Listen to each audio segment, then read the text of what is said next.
Hey, welcome back to another episode of the Racing with Ryan podcast. I'm your host, Ryan Stevens.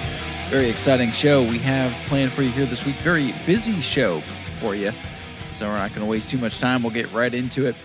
Very nice to be back at the highbanks of the new Smyrna Speedway. After a couple of weeks off, which felt like a couple of months off, we finally got back to racing with another very fun edition of Family Fun Night, the Easter Hop edition, which featured the Sportsman 60, which ended up being a pretty good show. And, a night full of surprises, comeback stories. Some things stayed the same, but a lot of things were different, which made for a lot of interesting storylines and a lot of fun. So we are going to go over each and every race from Family Fun Night, and we are going to take a look at the updated point standings from all the divisions that raced. Plus, we will go over to Bristol, and we'll talk about the Cup Series at Bristol. We alluded to that on last week's show, and I don't think we all got the race we wanted, so to speak, but we got a pretty good show nonetheless, and we'll talk all about it. We will look over the next edition of the 16, and we'll have a little bit of fun with that as well. So buckle in. Got a great show for you, and let's get to it. Before we do that, though, definitely got to thank our sponsors, including Paramount Medical Billing. Ken Copley, he unfortunately was not with us this week, and I think the scheduled off week kind of bit him, and I think it cost us 2 or 3 racers in each class. That's the way it goes sometimes. But thank you, Ken, for all your support. E-mods were great, even though you were unable to be in the field with us. We also thank Do-All Lawn and Tree and F&F Racing. Plus, we thank one of our newer sponsors here, the Splish and Splash Swim Program. If you need any swim lessons here this summer and you're in the greater Orlando area, let me know. I will get you in touch with the best swim instructor there is. So, let's swim on over to the beach, to the high banks of the new Smyrna Speedway. Let's recap the action that was the Easter Hop Family Fun Night. And, I just got done recapping this, refreshing my memory on the hot mic. So I'll remind you to pop over there on Facebook. Make sure you like that page. Matt and I and Steve, when we're able, when we're free, we get together on Wednesday nights and talk racing. Matt was gracious enough to recap Auburndale and all the other great racing that went on throughout the state. So if you want more information on the other racing, then you can check it there. But I went down the page for the hot mic. I'm going to start at the bottom here on the Racing with Ryan podcast and work our way up. And I kind of want to do that on purpose because I want to talk about the mod minis. A division that, well, I guess for lack of a better term, you could say I've loathed over the last couple of years. It's not been a class that's really excited me. It's been a class that I've had some commentary on that maybe some other folks didn't like, which is fine.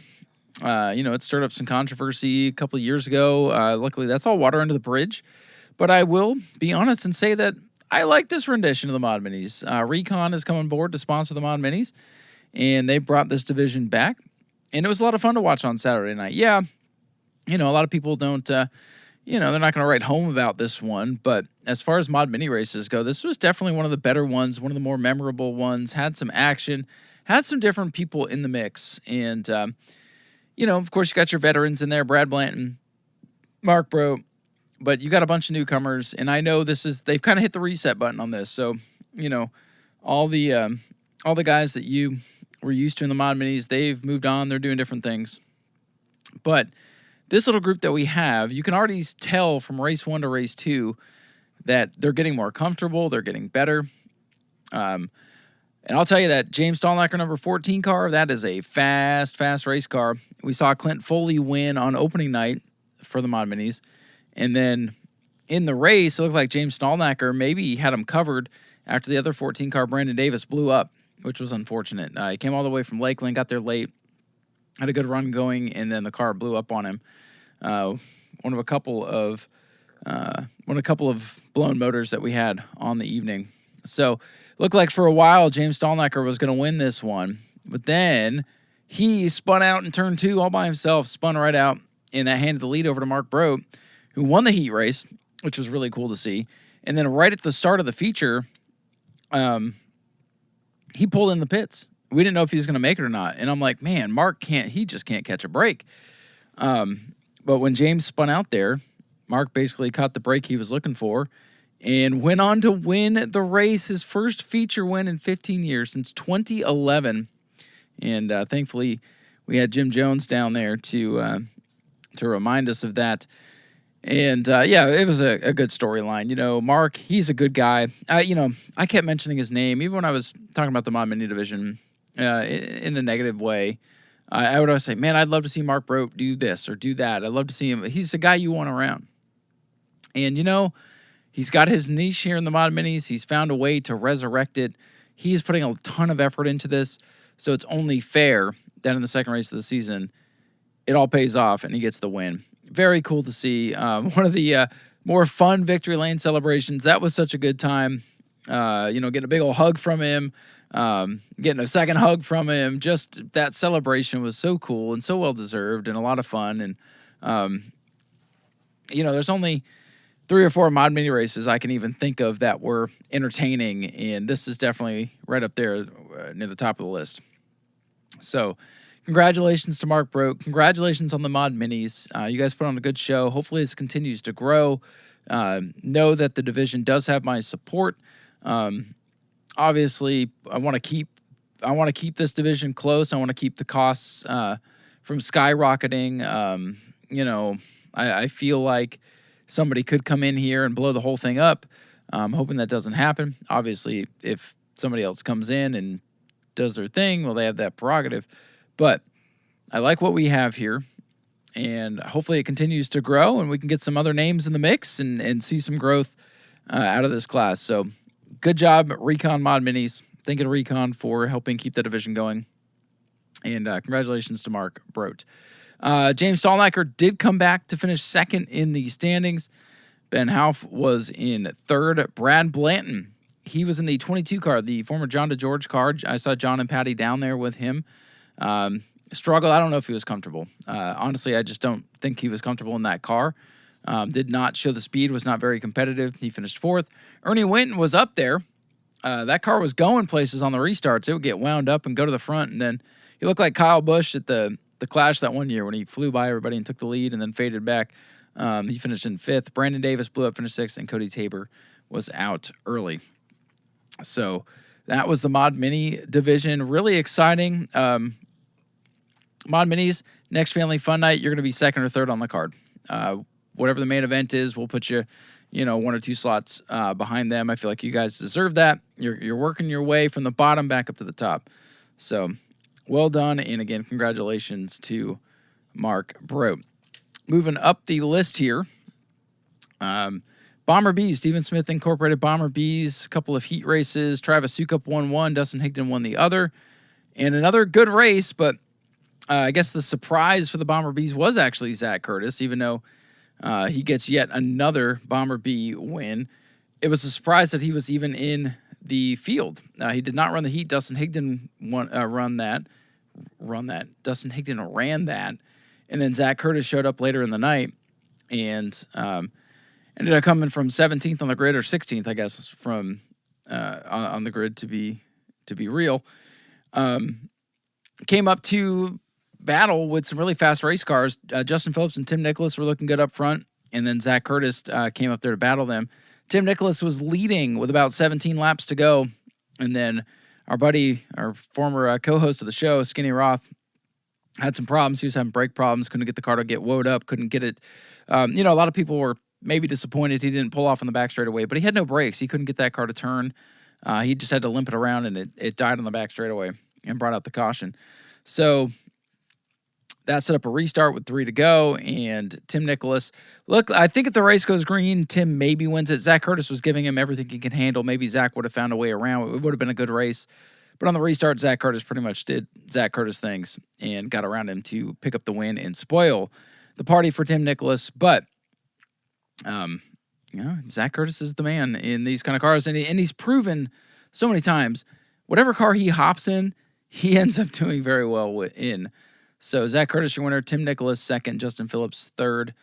Fourth went to Michael Say. Had a really good night. We'll talk more about him in a minute. Larry Masters was fifth. Chuck Rush sixth. Seventh for Travis Sukup. William Hyman eighth. Ninth for Randy Straley. James Leavenworth in 10th. Good run for James. Jason Scrover 11th. He kind of limped home. Kenny Roth was 12th. Cheyenne Woodman 13th. 14th for Joe Warner, who literally drove that car to the track. Justin Spears Jr. 15th. And Don Brayton 16th, rounding out your field. Dustin Hayden listed as a DNS, but the driver changed there. So moving on up the list here. What do we got next? The Bomber A's. Pretty fun race here. Let's see. We had 9 cars, right? No, 11 cars. No, God, I can't count. 10 cars for the Bomber A's. And we lost 2 in the heat race. There was a pretty big wreck in turn 3. The 1S of Nick Sirkowski spun out. That one car has been cursed here the last couple of weeks. Raymond Smith, who was making his debut, just kind of came in there late. First time out on the track. Panic mode, I believe, set in, and he got collected there with Nick. So we did lose 2 cars. I'm going to take a drink here because, as you can hear, my voice is a little rough today. And I feel like last week I was saying the voice felt really good. Then I woke up today and voice is a little raspy. So I apologize. I do have a throat lozenge in. Trying to make it through. So bear with me here if I'm a little, if I sound a little weird or seem a little distracted. I'm just trying to get through this and give you all a good show. Bomber A feature was very interesting. New rule update, which was told to me, halfway through the damn feature. There's no longer a 3-strike breakout rule. So break out as much as you want, except on the last lap. You still have to go to the back of the pack, still top 3. The more it keeps changing, the more it stays the same. The fast cars are still fast. The fast cars are still going to the front. Now we just get to watch effectively we're watching a yo-yo. Fast cars go to the front, they break out, they go to the back, they come back to the front, they break out, they go to the back, and they back and forth, back and forth. Honestly, with all the breakouts and all the chaos, they did a pretty good job getting through and not wrecking a bunch of stuff. But I, honestly, and if you've listened to Victory Lane or watched it, back on Speedway Video or there, you'll know that I lost track of the laps. Eddie Evans had broke out on lap 19. I thought it was 18 because I was looking. Here's what happened. I was looking at the scoring. It said 18. It hadn't yet updated. Or when I saw the times, I didn't see the lap update. So I'm like, okay, he's got 2 laps to get back up there. He's going to run out of time, or he's got a lap and a half or whatever. Well, that was the white flag. So I lost track of where we were and kind of missed the call at the end because Vincent Cortez is leading, and he comes to the line, and it was the checkers, not the white. And Vincent slowed up to not break out, and then Stephen Brown and Eddie Evans almost swallowed him up. It was a photo finish for second. And if you ask Eddie Evans, he finished second, but he's listed as third. But Vincent Cortez finally breaks through and gets that first career win. A lot of frustration this year, a lot of breakouts. He did break out 2 or 3 times on this one too. But Vincent finally got himself a Bomber A victory from the Blackjack Seal Coating Bomber A division. He is officially a winner, gets to keep it. Didn't break out on the last lap. Didn't get beat by Stephen Brown, the point leader, or Eddie Evans. That was your top 3. Brandon Monroe, 4th. 5th for Michael Austin. Eddie Evans, 6th. Tyler Vickery, 7th. And Zechariah Cartledge, who will now be, as you know, we talked about him. He announced with me a couple weeks ago. He's now going to be picking up announcing duties at Citrus County. As he told me, his real dream is broadcasting. The racing thing was kind of a means to get into the scene and check things out. And I guess he's going to be, he's been answering the call of duty, and he'll be over at Citrus County. So we wish him the best of luck there. Hopefully we'll still see him around some. But yeah, good opportunity for him that he couldn't pass up. So Bomber A's are pretty exciting. Congratulations to Vincent Cortez picking up the win. I know he's got bigger plans for later on this year.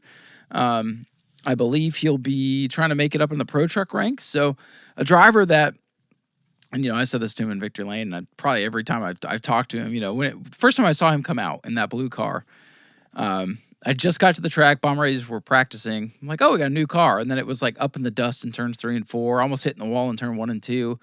Looked like I fish out of water, But again, you got to start somewhere. You got to learn this. You got to figure this out. It doesn't just, I don't care who you are. You don't just go out there and light the world on fire right away.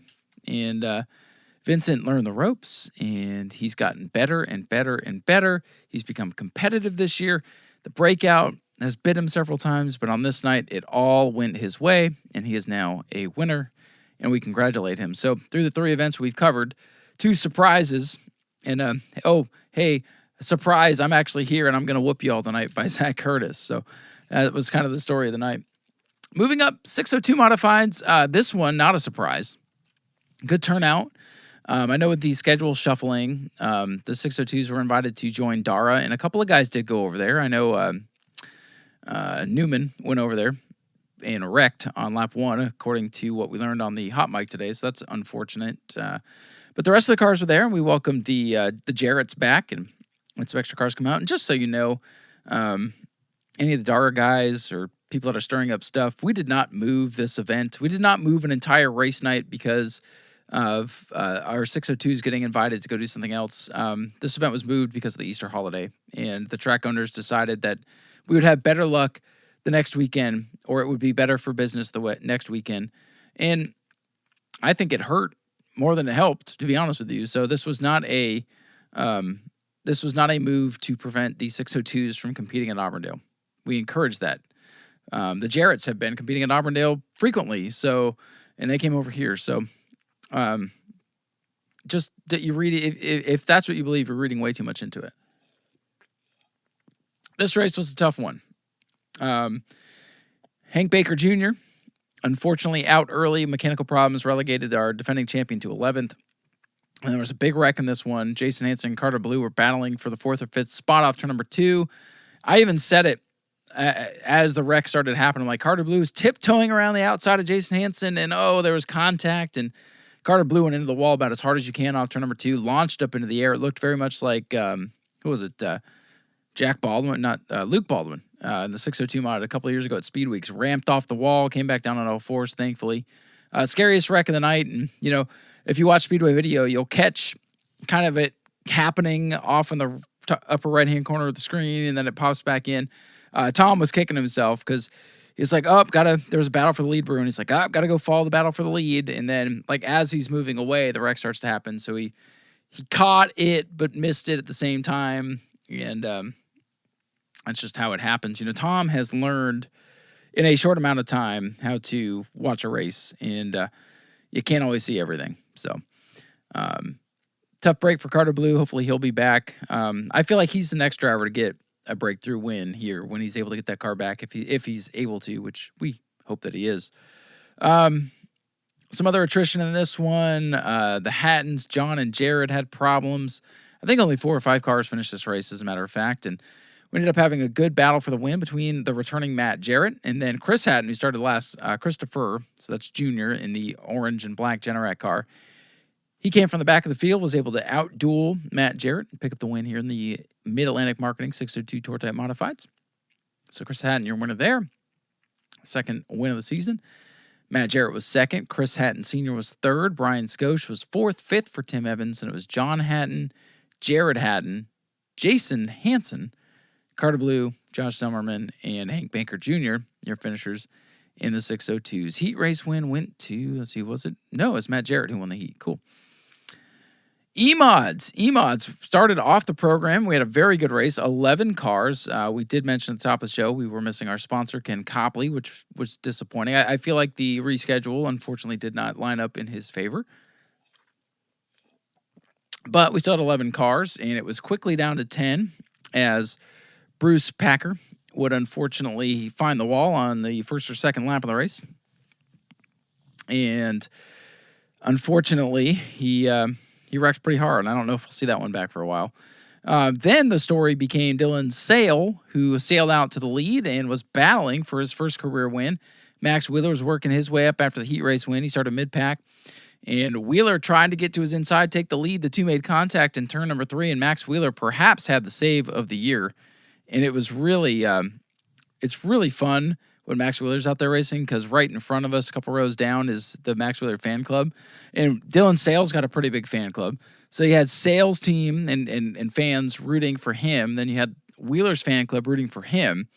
And it was a really fun moment and a really fun race to start the season. It looked like Dylan Sale might be able to hang on and perhaps win the race. But then with, 6 or 7 laps to go, something like that, 8 laps, I don't know, Sale blew up. I look up in turn 1 and 2, cloud of smoke, sails off the pace, and I did catch up with him, and he did blow the motor. So tough break for him. It's one of those, they run the best right before they blow up situations. And unfortunately for Dylan, it was the end of his night. He would finish back in 10th spot.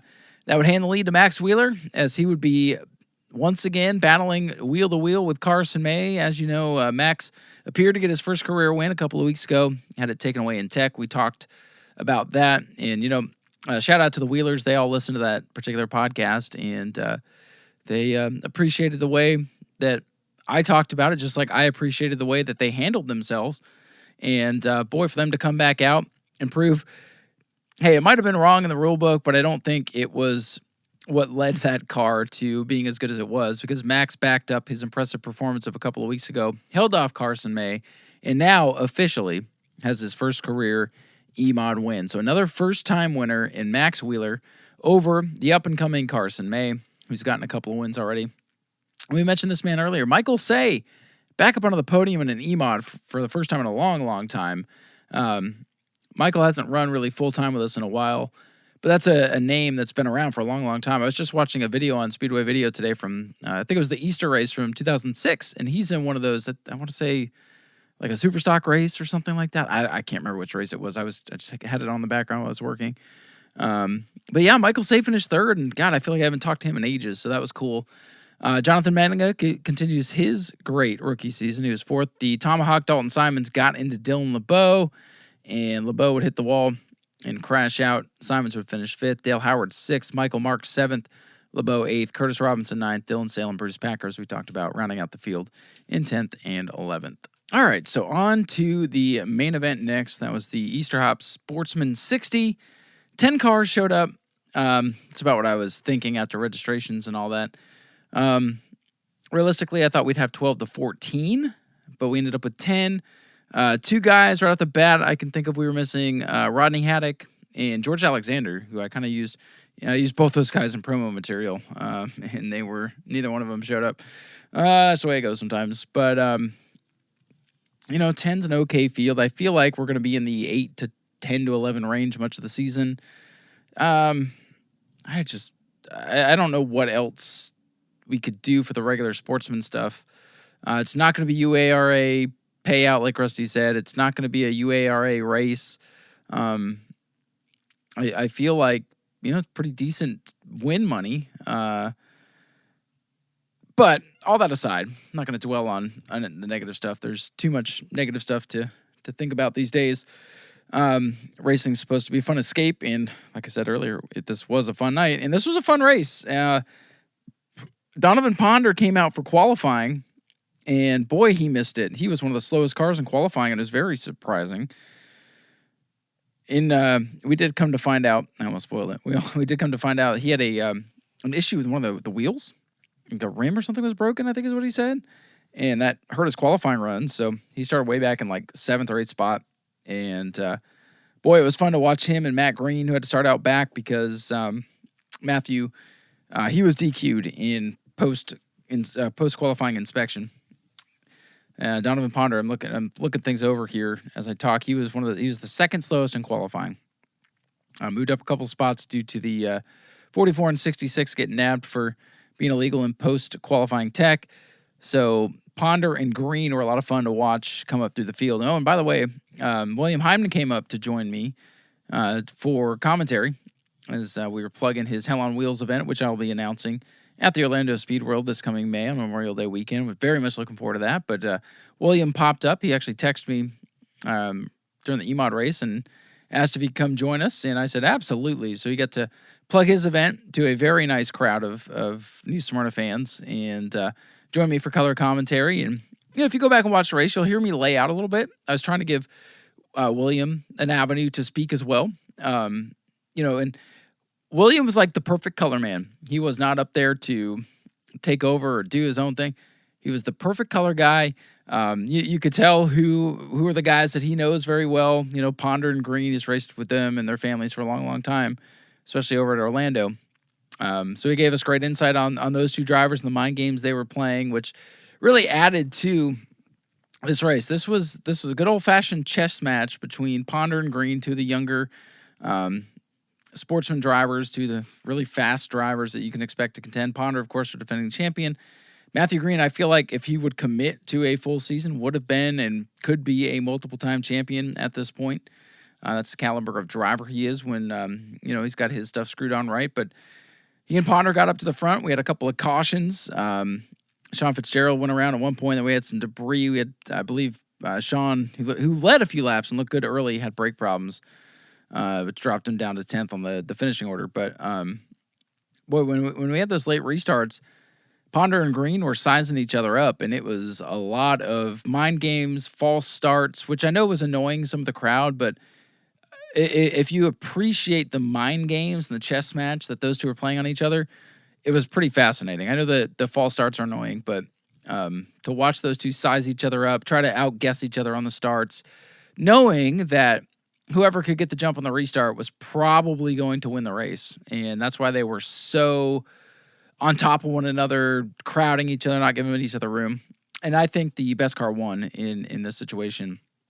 Donovan Ponder did go on to win the race. His car was better than Matthew Green's, who wouldn't fire off. I guess Matthew broke his shifter, is what he said in victory lane.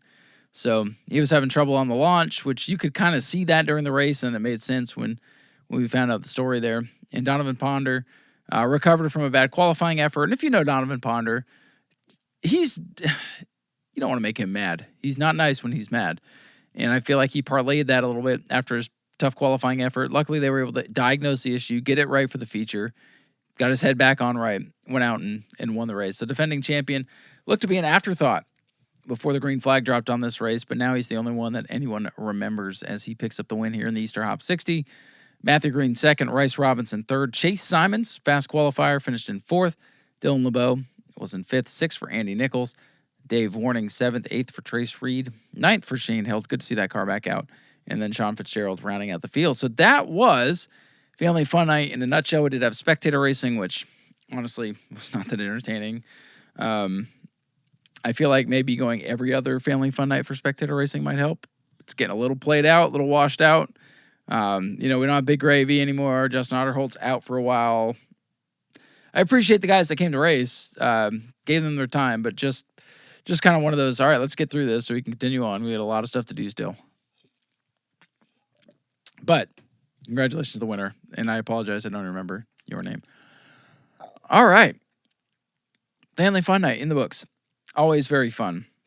We are off next weekend. They're having the Truck Beach Bash truck show. It's Friday and Saturday. There's truck polls and bikini contests and probably lots of drinking. So if that's your thing, you can head on over to the track. I will be far, far, far away from that nonsense, but go enjoy yourself if that's what you like. That is not my cup of tea. I'm a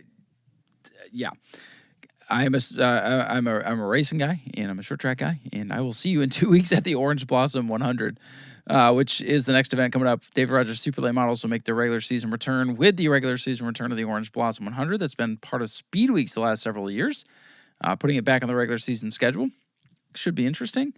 We'll see if we start getting some entries in as we get closer to it. I know there's a big ASA race this weekend, so hopefully after that we'll start getting some entries. We'll post them as they come in, and there's an incentive. A couple of drawings will happen Friday if we get some entries. We got 2 Hoosier Racing tires to give away, 5 gallons of fuel, and a free pit pass. So may not sound like a whole lot, but believe me, to get anything like that to give away is a whole lot at New Smyrna. And you know what? If I only get a couple entries, then maybe they'll all win something. But I think it'll be a good race. Plus, we're going to have the Ashley Holmes Jacks Pro Trucks, which, of course, will be very entertaining. Super Stocks, Bomber A's, and Ground Pounders on that night as well. All right, with that said, real quick, we're going to pop over to the point standings. I've refreshed the page here, and we're going to take a look at the divisions that ran on the 11th, give you an update on the top 5 in points. After the Sportsman 60, Donovan Ponder leads Matthew Green now by 2 points and Dylan LeBeau by 9. Chase Simons, the leading rookie, in 4th. 5th is Rice Robinson. Simons is 11 back and Robinson is 15 back. So pretty close there for the Sportsman. E-Mods, after their second race, Carson May with a pretty big, pretty big point lead here, 15 points over Dalton Simons. Jonathan Meninga is third, 23 back, leading the Rookie of the Year standings. Dylan Sale now fourth, 25 back, and Michael Say fifth, 27 points back. Scrolling down to the 602s. Christopher Hatton Jr. leading Chris Hatton Sr. by 11. John Hatton is 28 back in third. Carter Blue 30 back in fourth, tied with Hank Baker Jr., the defending champion. He was also 30 back in the fifth spot. Blackjack Steel Coating Bomber A, Stephen Brown carrying a 9-point lead over Eddie Evans Sr. 11 points back in third is Michael Austin. Tyler Vickery still leading the Rookie of the Year standings in fourth, having a great year, 15th. Got to give him a shout out. He's doing a great job. And then Vincent Cortez, our most recent winner, 22 points back in fifth. Bomber B's, Tim Nicholas, now with a 19-point lead over Dustin Higdon, who sat out the feature. Higdon had a big lead, and I still think is very much in championship contention. Randy Straley, 26 points back in third. Cheyenne Woodman, the leading rookie, in fourth, 42 points back. And Chuck Rush, fifth, 44 back. But he will not be racing. He's going back up north. And I want to wish his wife, Carmen, all the best. She's dealing with some health stuff right now, and that he let us know about at the track on Saturday. So our best wishes from the show and from the track to you, Chuck, and Carmen. Appreciate everything you guys do for us, supporting the track, and how much you care about little old Peyton too. So get well, and we'll see you back when you get back from up north. All right, Recon Mod Minis after their second race. Mark Broke going to carry a 5-point lead going into race number 3 in the next Family Fun Night. Ben Hoff, the leading rookie, 11 points back. Ernie Winton, 13 points back. And Cody Tabor, 25 points back. I think that's it. That's it. So, yeah, there's a update on the points. That was a fun night, guys. Like I said on the hot mic, we don't have the biggest car counts. We don't always have the biggest crowds. We don't always do things how everybody else thinks we should or whatever. But just know that when we get to race, we have a lot of fun with it. And this was a fun night for sure. A lot of first-time winners, a lot of surprises. I think the only race that really wasn't surprising in a way was the 602s. But it was still a great race. And if you like crashes, you got your quota in that one. So a lot to write home about on this one. A lot of fun. Family Fun Nights deliver. Another great crowd. I know a lot of them left. If you watch just like the end of Speedway video, you'd be like, oh my gosh, there's nobody there. But just know it's like 11:30 at night, and the main events had already happened, and most of the crowd had dispersed at that point. But to start, things were very, very nice. It was a good crowd. Thanks to Central Florida Raceway Ministries for the Easter egg hunt. Thanks for all the drivers who came out for the autograph session. It's one of those situations where I'm like, man, in a perfect world, the heats will be done by 7. And then we'll have like 20 minutes for an autograph session. But then we had that red flag after the Bomber A crash. And we had to do the egg hunt. We had to do the autographs. And all right, well, the feature's starting 15 minutes late. Not the end of the world because people are having fun. So it was a good night. Looking forward to the Orange Blossom. We'll have plenty more updates coming on that as it gets closer. All right. I think that'll do it for the short track world here on the Race with Ryan podcast. Local short track world, because NASCAR was racing at the short tracks as well. And they were over at Bristol, all 3 divisions in action. I did get to watch all 3. Watch the truck race and the cup race pretty much live. O'Reilly I had to watch whenever I could. So we'll start quickly with trucks. This one was won by Christopher Bell, who capitalized on a big tangle-up between who the hell's the 91? Christian Eckes and Corey Heim. I did pick Corey Heim to win. He got wrecked out. Heim goes from the point lead down to third, but it's still be in the chase. And I'm still going to stick to what I said a week ago. But the win again went to Christopher Bell. Pretty good race. It was fine. A couple of wrecks. Malcolm Middle crash. That stunk. But Chandler Smith now your point leader once again in the trucks. Caden Honeycutt. Boy, if he didn't wreck out, he'd probably be the point leader. He's 1 point out. And Corey Heim is tied for third with Lane Riggs, only 4 points out of the lead despite missing 2 races. Pretty crazy stuff. Christian Eck is 5th in points. Ruggiero 6th. Ty Majeski down 2. He's having a tough season. He's 7th. Ben Rhodes 8th. Jake Garcia up 4 spots to 9th. And the final spot on points right now, Justin Haley is the lone Ram in the top 10 right now. So there you go. Quickly updating the trucks and O'Reilly series. O'Reilly had a really good finish to the race. Kyle Larson dominated much of the contest. Some pit strategy at the end, put Brent Cruz and Connor Zilic up front. They duked it out, ripping the top, running all over the place. Fun finish, but Connor Zilic did get the best of Kyle Larson and win a pretty good race. I think the best race of the weekend. Maybe not the best or most dramatic, but a good race there at the end. And Zilic had a tough season on the Cup side of things. We'll talk about him in a little bit. Got that Xfinity win to help boost the confidence a little bit. So, at the point standings here, remember top 12 make the standings. Right now, Justin Allgaier, the point leader by 130. Holy cow, over Sheldon Creed. Jesse Love, third in points. Corey Day, fourth. Carson Kvapil is fifth. Austin Hill loses 2 spots down to sixth. Sammy Smith, Brandon Jones, Parker Retzlaff hanging on to the top 10 in points. William Sawalich hanging on to 10th. Raja Karuth down 1 spot to 11th. And final spot on points right now, Taylor Gray. And about 28 points back is Ryan Sieg. Sam Mayer also out of the playoffs as they run right now. Another driver to watch, though, Brent Cruz, the 19. We talked a lot about him on last week's episode and the debate on points and who should be in and who should get waivers and all this stuff. We're on Brent Cruz watch now. He's 18th in points. Missed a couple of races. Got 155 points. He's a good 80-something points behind, but watch him. We'll see if he can sneak into the playoffs. That will be something to watch. So, over to the main event. Cup Series at Bristol. Ryan Blaney on the pole. And a big question mark going into the race, as has been the case at Bristol the last couple of years, ever since we got the tire race back in the spring 2 years ago. How's this race going to go? How are we going to run this race? On the answer, pretty traditional Bristol. This was the warmest temperature the next-gen car has ever raced. Goodyear trying to make the tires less tire sensitive, which I think we would have seen a similar race in colder temperatures is what that means from what I gather. We had the higher horsepower, lower downforce package, which honestly, from the naked eye, I don't think changed too much, but I do think it helped. I think it helped. The tires did not wear out. The track was hot, rubber laid down on the track, the tires didn't shred. We did not see much tire wear, which unfortunately, from what we've seen at Bristol, if we do not see much tire wear, we see 2 or 3 guys that really lead a majority of the race, and that's what we saw. There was 4 different leaders in this race. Kyle Larson led 284. Ryan Blaney, I'm going to sneeze. Hang on.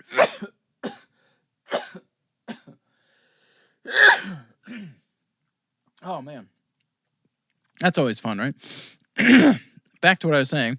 Ryan Blaney led 190 laps, and Ty Gibbs led 25 laps. Oh, and the other leader was Chase Elliott, who led 6 in a cycle of pit stops, but finished back in 22nd and was not a factor. So, much like last year in the spring, for a majority of the race, it was pretty boring. Last 100 laps, it got interesting enough to kind of save it in a way. Still, I enjoyed the night race with the tires last year better. I enjoyed the spring race a few years ago with the tires shredding better, just because it was unpredictable, it was chaotic, it was entertaining. This had what you would call a pretty substantial lull throughout the middle, to where I was talking with the hot mic guys like, this is boring. I posted on Reddit, I'm like, is this good racing? Is this what we want to see? Because I get it, old Bristol could be like this in a way, but at least you could bump and run people out of the way. This car takes no damage. I talked to Matt about this. I'm like, we had that big crash with Shane Van Gisbergen and Alex Bowman, who, poor guy. John Hunter Nemechek was in it. Those cars all hit the wall really hard, and the only thing damaged was toe links. There was no body damage. There was no visual. If you didn't see that they were in a wreck, you wouldn't really know it, unless you got up close and could see the scrapes on the edges of the bumper. I feel like this car not taking damage at a place like Bristol takes away from what made Bristol Bristol. You'd be so used to seeing crunched up cars running around here several laps down. Now, unless it breaks a toe link, you wouldn't know that there's damage. You know what I mean? Sure, you see some scrapes, some maybe, if you looked at the hood louvers, you'd see that the hood was punched up a little bit, but honestly, the body is too tough. It's too tough.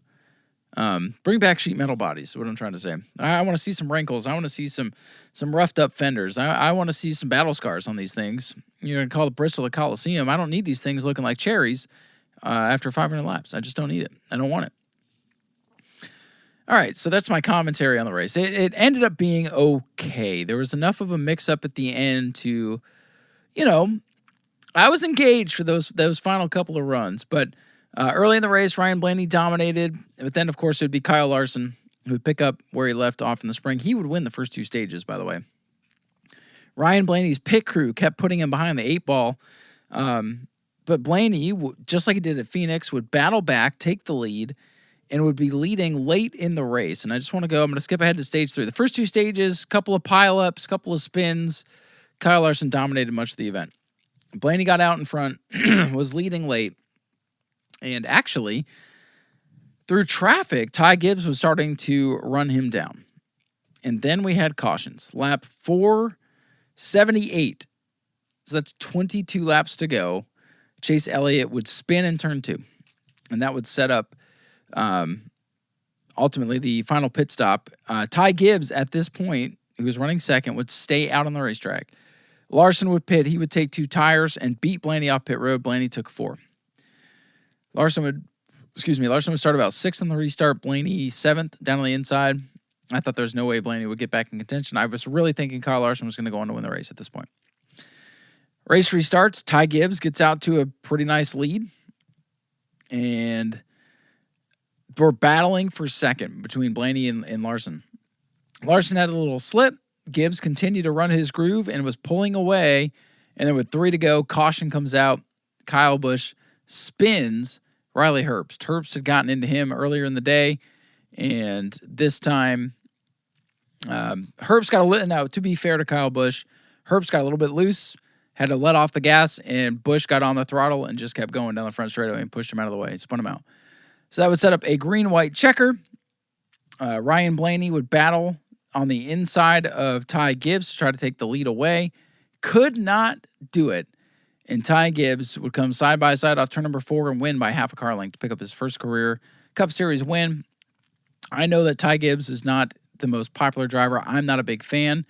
I'm not a fan of his antics in what was then the NASCAR Xfinity Series back when he spun out Brandon Jones at Martinsville, took his teammate out of a championship spot. Wasn't a big fan of that. To me, that was not good teamwork, not a good team player when you're already locked in. I don't hate a first-time winner, though. So I'm happy for him. He has struggled his first 3 years in Cup, but he's run so well the last 6 weeks or whatever it is. This win was deserved. They've run well. They made a bold pit call to get him out in front, get in the track position. Then Ty Gibbs drove the wheel off of it the final 25 laps to win the race. So good on him for getting it done. It's not a win that I'm like jumping and skipping down the street about, but I'm happy for him. He needed to get this. I kind of think I talked about it at the beginning of the year in the playoff prediction show I did. Ty Gibbs needs to win a race. He's done that now. So where does he go from here? I think he can only go up. And this win and the pit call really changed the game on Sunday afternoon and made this a pretty interesting little race there. So Gibbs gets his first win, and I was just about to say it's locked into the playoffs, but that's not true anymore. That's not how it works. So let's take a look at the top 10 and then some notable finishers, and we'll take a look at the points. We'll look at the Racing with Ryan Podcast Fantasy League, and we'll get out of here. Ty Gibbs, of course, your winner, holding off Ryan Blaney, and Kyle Larson finished third. Tyler Reddick was up there on the outside in the penultimate restart. He would finish in the 4th spot. Chase Briscoe continued to claw his way back up into championship contention here, for playoff contention anyway. He was 5th. Todd Gilliland, with his best run of the season, was 6th. Joey Logano 7th. Ryan Preece finished in the 8th spot. 9th for Denny Hamlin, and Carson Hocevar was up in the top 5 for a lot of the race, but fell back to 10th. Notables include Bubba Wallace, who needed a rebound race. He finished in 11th. Got to give an attaboy to Daniel Suarez, keeping that 7 car in the playoff mix right now. He finished in 12th. AJ Allmendinger, a good run in 15th. He's in the playoff conversation. Let's see some other guys here. Ross Chastain, 20th. Ross started 6th, looked good early. It was running 2nd, and he faded back to 20th. That team is right now, their 20th whatever points position really is a reflection of how that team is running right now. They got to turn it around. Talked about Chase Elliott. He was 22nd. Kyle Busch again struggled, got spun out, finished 2 laps down in the 25th position. Christopher Bell hit the wall a couple of times. He finished 27th. William Byron. Boy, William Byron 30th. You think, oh, must have wrecked. No. Finished 30th on pure speed. They had a Joey Logano-esque type day from when Joey struggled a couple of weeks ago. William Byron in the Hendrick Motorsports 24 just missed it. Josh Berry, a car that a lot of people thought would be good, he finished 32nd. Connor Zilic 33rd, Shane Van Gisbergen 34th. Those guys cannot afford runs like that. And then Alex Bowman 37th in his return from vertigo symptoms that have taken him out. I talked about it last week, said he was pretty much done. He came back a week earlier. It was still mathematically possible, which honestly the math still says that Alex Bowman could race his way up into the playoffs, but he's going to need wins, and I don't see that team getting to victory lane this year, unfortunately. It's just another tough day. Got wrecked out. It wasn't his fault. He's the only driver out of this race listed as a wreck, and there were some wrecks. There was, 12 cautions, something like that, or 9 cautions, 12 lead changes. So there you go. That was Bristol. Not the best race, not the worst race, just right there in the middle. I think it scored like a 60-something on Jeff Gluck's. Was it a good race poll? All right, so looking at the Cup Series point standings, top 16 make the cut. So this is this week's edition of the 16. Before we get out of here, Tyler Reddick, still your point leader, now by just 62 over Ryan Blaney. Blaney's cutting into it a little bit. Denny Hamlin up 1 spot to 3rd, and NASCAR's got the numbers right this week. All right. Up 7 spots, big mover inside the top 16. I think biggest mover in the 16 this week is Ty Gibbs after the win, so he's 4th in points now. Chase Elliott 5th. I just want to point out we have 5 winners on the season. Reddick, Blaney, Hamlin, Gibbs, Elliott, top 5 in points. Those wins, they matter. And also point out Reddick has 60 bonus points, right? The 4 wins, 4 times 15 is 60. He's up 62 points. You take those 60 points away, 2 points. Interesting. Kyle Larson up 4 after the 3rd place run. He's now 6th in points. I told you he's going to continue to climb. Let's take a peek here. Get who the biggest loser is this week. Got it. Okay. Biggest loser. No, I don't know that NASCAR has this right. No, NASCAR doesn't have this right. Their ups and downs is all screwed up again. It's not as blatantly bad. So take everything I've said so far with a grain of salt. William Byron 7th in points. Bubba Wallace, it says down 5 spots. He was like 11th last week. NASCAR needs to calm down. Bubba Wallace is 8th in points. Sorry, Bubba haters. I think he's going to make the playoffs. Christopher Bell, after a tough night, he's down to 9th in points. Chris Buescher, 10th in points. His teammate Brad Keselowski, 11th. Joey Logano is now 12th in points. Carson Hocevar, 13th. Ryan Preece, the other RFK car. Pretty impressive that team has all 3 of their cars right now in the playoffs as they run. Preece is 14th. Daniel Suarez hanging on to 15th in the standings. And right now, in the final playoff spot, despite 2 really bad finishes, SVG with like a last at Las Vegas and another bad run at Bristol, crashed at Daytona, but he hangs on to 16th in the standings. But here's the thing. The bubble has tightened. So let's talk about the bubble real quick.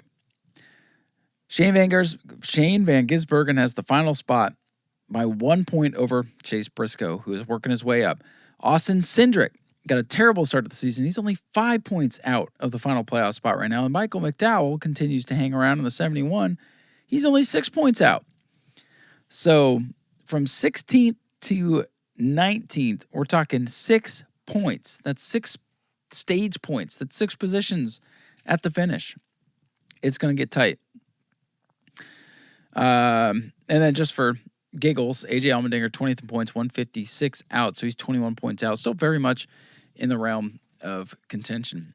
So that's your 16 and bubble watch they're taken care of. Here's some drivers that are in trouble after 8 races.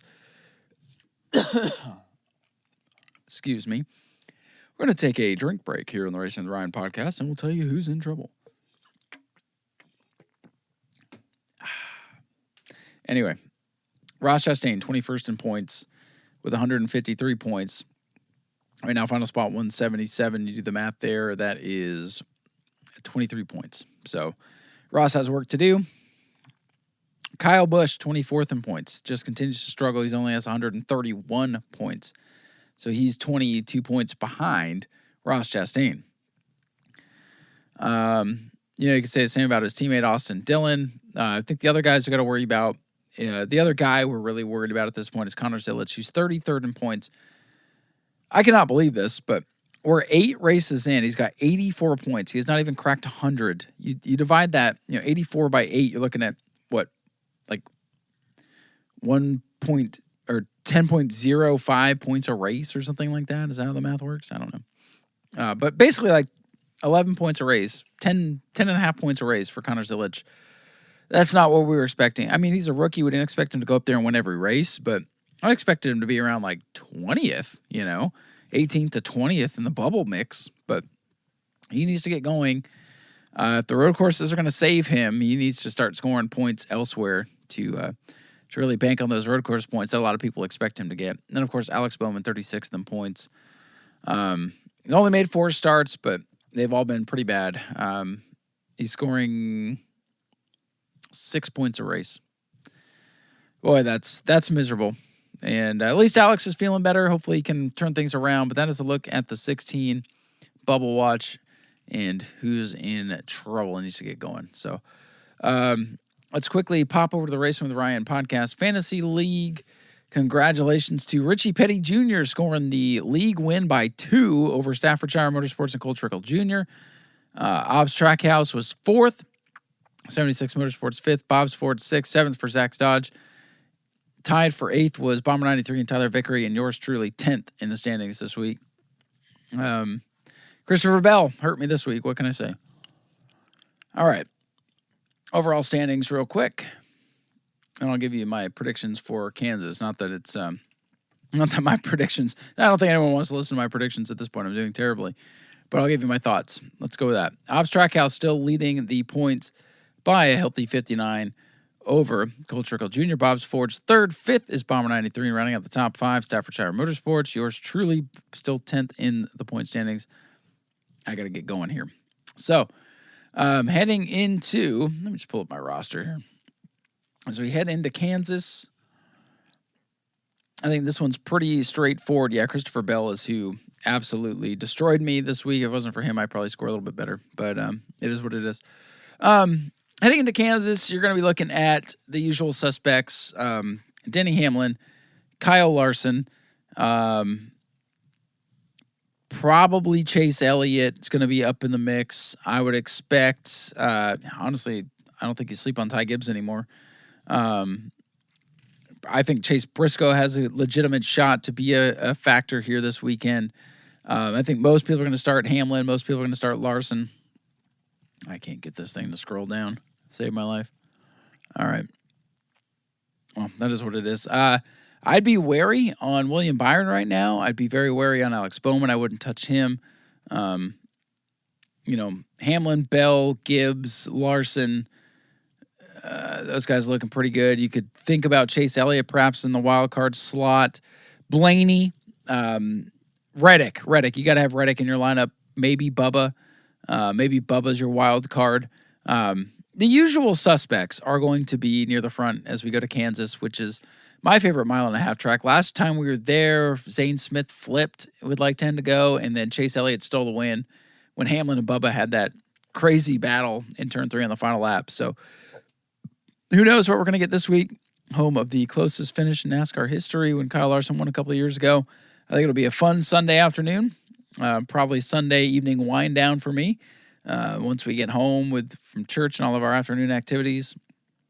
But, looking forward to it. This is a good show. Feels good to have some New Smyrna to talk about.